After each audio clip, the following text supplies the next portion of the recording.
Alright, so I'm going to show y'all how to do popcorn removal. Yeah, popcorn. So basically, in order to do popcorn removal, you just spray it down. I like to use soap and water in a spray bottle, just a standard old spray bottle. And your good old scrape blade. You can use a flat shovel or whatever. You want to make sure it's flat on one side and angled on the other. That's important so it doesn't gouge into your roof. I'm gonna set the phone down, let y'all see what I do. So basically, this is what you do. I've already sprayed all this down.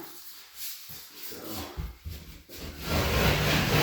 it's gonna come right off. I'm gonna make sure you keep your angle correct so that way it's not gouging in the roof.